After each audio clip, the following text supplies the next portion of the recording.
Buenas tardes. El tema que nos correspondió a nosotros es diagnóstico de laboratorio, enfermedad de Chagas. Los integrantes somos quien les habla, Heidi Natalia Camargo Murcia, José Manuel Guerrero Navarro, Paula Andrea Otalora Castellanos.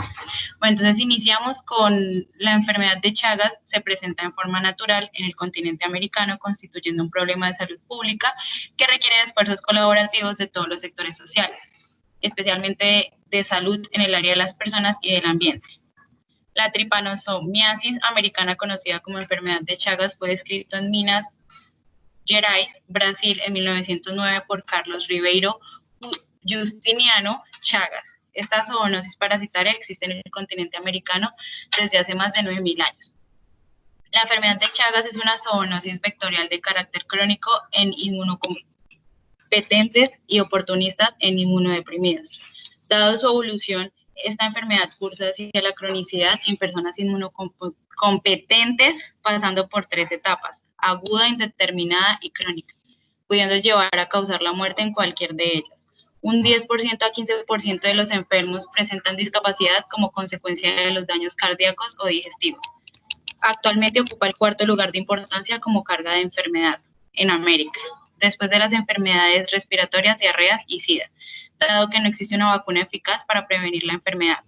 Las estrategias de control están focalizadas a disminuir la transmisión, principalmente vectorial, por tratarse en algunas zonas endémicas de la forma más importante de transmisión. En América se estima que existe entre 80 a 100 millones de personas en riesgo de adquirir la infección. Las personas con Chagas se distribuyen a lo largo del país, por lo cual es necesario organizar la accesibilidad de ellos a la atención de salud en los diversos niveles de complejidad, dando prioridad a las presentaciones materno-infantiles, pediátricas, de donantes de órganos, personas que han recibido transfusiones y personas con manifestaciones clínicas.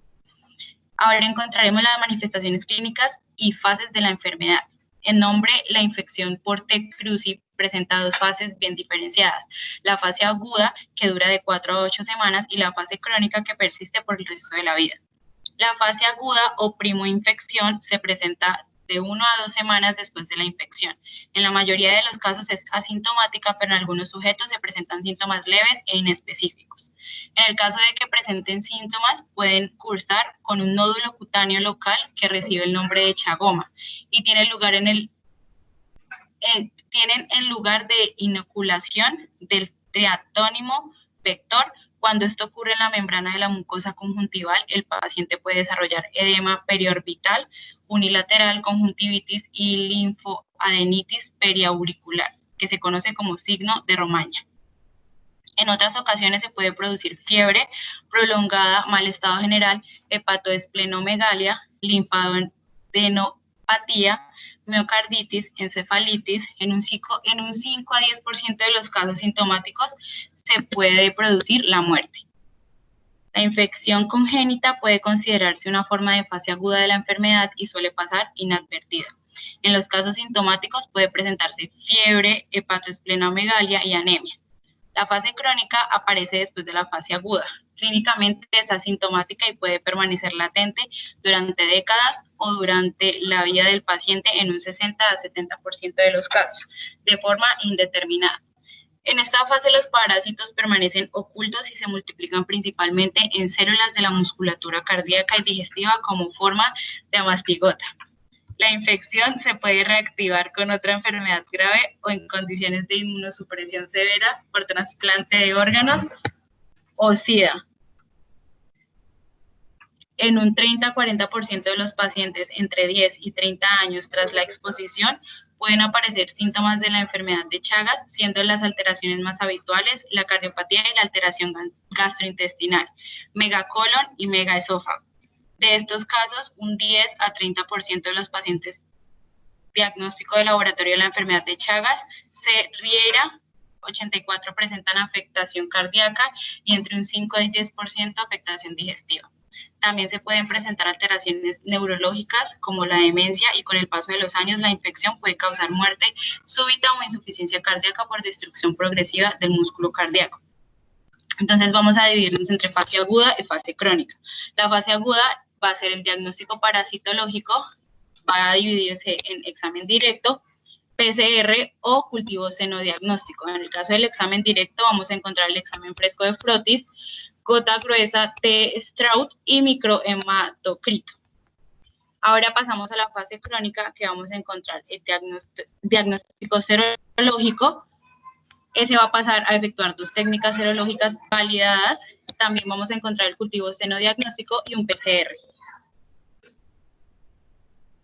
Diagnóstico de laboratorio, la elección del tipo de examen a solicitar para el diagnóstico de la enfermedad de Chagas dependerá de la fase clínica de la enfermedad.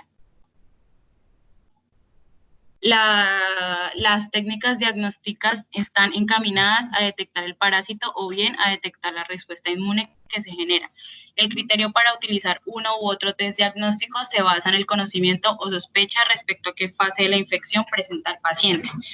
Durante la fase aguda, los parásitos circulantes son abundantes y los métodos parasitológicos son los más adecuados para detectar la presencia de T. cruzi en muestras de sangre. Durante la fase crónica, las parasitemias son bajas e intermitentes y se detectan altos niveles de IgG específicas, por lo que el diagnóstico de laboratorio se basará en la determinación de anticuerpos aplicando diferentes técnicas serológicas.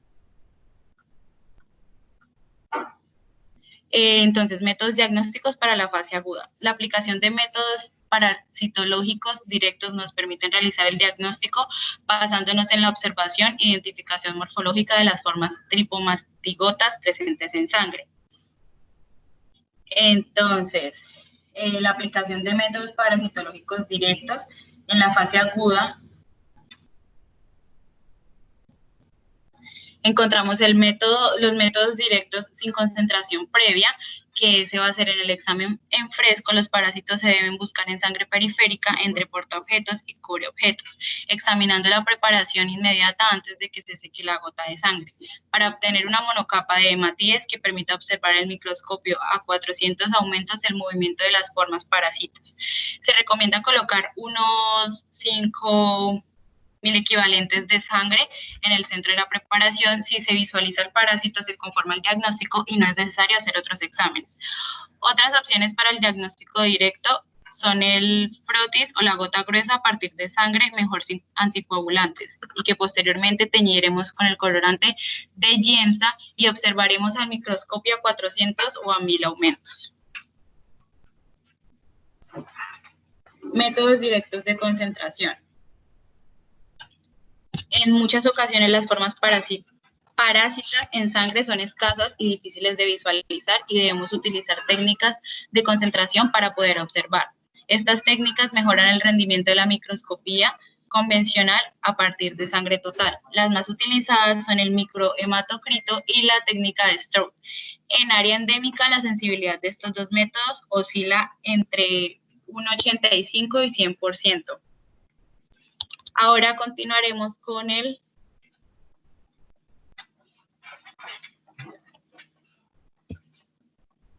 microhematocrito. Es una técnica que se considera de elección para el diagnóstico de la infección congénita. Cuando se dispone de poca cantidad de sangre, se recoge la sangre aproximadamente con 50.000 equivalentes en tubos capilares heparinizados o de microhematocrito de 4 a 6 capilares. Se centrifuga en la microcentrifuga y se observa al microscopio. En la interfase entre los hematíes y el plasma se encuentra la capa leucocitaria en la que se pueden observar los movimientos de los parásitos a 400 aumentos. Si la sangre no puede ser procesada rápidamente, se puede recoger con heparina entre 2 y 5 mililitros. Y se debe efectuar la lectura antes de las 24 horas de la extracción. Si la observación la realiza personal experto, la sensibilidad puede ser de un 85%. Ahora continuaremos con la prueba de Strout. El método consiste en concentrar los parásitos a partir de 3 mililitros de sangre recogida sin anticoagulante y dejando el tubo a 37 grados centígrados durante 2 horas para que se retraiga el coágulo. Si hay parásitos, migrarán hacia afuera del coágulo, se transfiere el suero a otro tubo y tras varios ciclos de centrifugación realizamos una observación del sedimento. En fresco o bien después de realizar un frotis y teñirlo con Giemsa, al igual que para el microhematocrito, la sangre debe ser reciente y observada dentro de las 4 a 8 horas posteriores a su obtención. Puede ser conservada en la nevera a 4 grados centígrados o bien a temperatura ambiente hasta ser procesada. Ahora seguiremos con los métodos diagnósticos para la fase crónica. Cuando la parasitemia son bajas e intermitentes, característica de la fase crónica, debemos recurrir a detectar la presencia de anticuerpos específicos, multiplicar las pocas formas presentes o bien a detectar ADN del parásito mediante técnicas de biología molecular. Iniciamos con la serología. El diagnóstico basado en la búsqueda del parásito presenta un notable valor durante la fase aguda de la enfermedad. Pero estas técnicas tienen baja sensibilidad durante las fases crónicas, en las que la serología es de gran utilidad y se consideran serologías específicas de la clase G totales, IgG, aunque otras inmunoglobulinas como las IgM pueden ser detectadas en fase aguda. Disponemos en la actualidad de un amplio número de test serológicos para el diagnóstico de la enfermedad de Chagas, que se diferencian entre sí por el principio de la técnica o los antígenos que utilizan, factores que condicionan su sensibilidad y especificidad. Se conocen como test convencionales los que emplean como antígeno la totalidad del parásito, como la inmunofluorescencia indirecta o mezclas de fracciones antígenas del parásito como la hemoaglutinación indirecta o ensayos inmunoenzimáticos mejor conocidos como ELISA. En general se considera que las pruebas que utilizan antígenos crudos o totales presentan más reacciones cruzadas, con lo que la especificidad es menor. Los test no convencionales son aquellos que utilizan antígenos purificados, recombinantes o péptidos sintéticos. Entre ellos tenemos las pruebas rápidas de inmunocromatografía. Según la OMS, en el 2002, debido a la distinta capacidad inmunogénica de las distintas cepas del parásito, la distinta respuesta inmunitaria entre los pacientes y la existencia de reacciones cruzadas con otros tripanosomátidos que coexisten en las áreas endémicas cuando utilizamos antígenos crudos del parásito, recomienda que al menos se realicen 2 pruebas en paralelo que utilicen antígenos o principios distintos. En consecuencia, un individuo está infectado cuando el resultado de los test serológicos en positivo.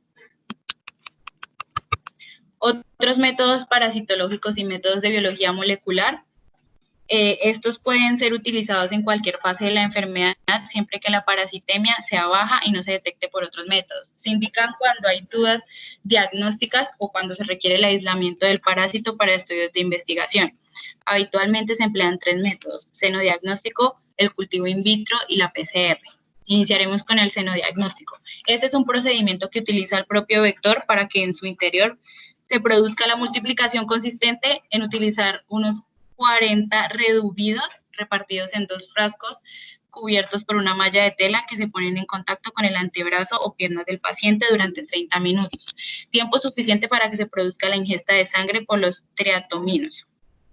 Posteriormente se mantiene en el laboratorio durante 30, 60 y 90 días y se analizan las heces u orina de los insectos en busca de las formas tripomastogitas en movimiento. Esta técnica ha sido utilizada durante décadas. Actualmente se realiza de forma artificial, evitando la exposición directa de los pacientes a los triatominos. La sensibilidad de esta técnica es muy elevada y es equiparable a la que proporciona una PCR con sensibilidades variables entre 9% hasta 87.5%. Reacción en cadena de polimerasa. Recientemente la aparición de PCR ha sido una alternativa a las técnicas convencionales, ya que es capaz de detectar parasitemia de muy baja intensidad, incluso fragmentos del parásito. Existen diferentes PCRs que utilizan diferentes dianas del parásito como el minicírculo del KDN y la secuencia repetida del ADN satélite. Los diferentes protocolos del PCR permiten detectar el genoma de un solo parásito e incluso cantidades inferiores en zonas endémicas. La PCR solo se utilizaba en estudios de investigación, pero actualmente está diagnóstico de laboratorio de la enfermedad de Chagas, sustituyendo otros métodos como el senodiagnóstico en países no endémicos por la PCR. Es una herramienta habitualmente utilizada en los bancos de sangre en el control de posible reactivación post-trasplante y el diagnóstico de Chagas congénito. En pacientes en fase crónica, la PCR es una prueba complementaria a la serología de confirmación y también se utiliza para las formas de epimastigotas y tripomastigotas, teñidas con Gemsa a partir de un cultivo in vitro en medio. Seguimiento de curación parasitológica posterior al tratamiento. La PCR se puede realizar sobre diferentes tipos de muestra, en fase aguda sobre sangre, suero, plasma, líquido cefalorraquídeo y a través de biopsias de tejido cardíaco o bien de placenta o cordón en los casos de congénita. En los casos de Chagas crónicas se puede realizar sobre muestras de sangre o plasma o de capa leucocitaria. Algoritmo de diagnóstico de laboratorio de la enfermedad de Chagas, detección de anticuerpos. Entonces, en una muestra de suero, plasma o LCR, en el caso de que sea negativa, se descarta la infección. En el caso de que sea positiva, se debe repetir en duplicado. En el caso de positiva, ser negativa, negativa, positiva, positiva y negativa, positiva. En el caso de negativa, negativa, se descarta la infección. En el caso de negativa positiva se debe volver a enviar para confirmación y en el caso de positiva positiva también se debe volver a enviar para confirmación. Hasta aquí llegó el tema, muchas gracias.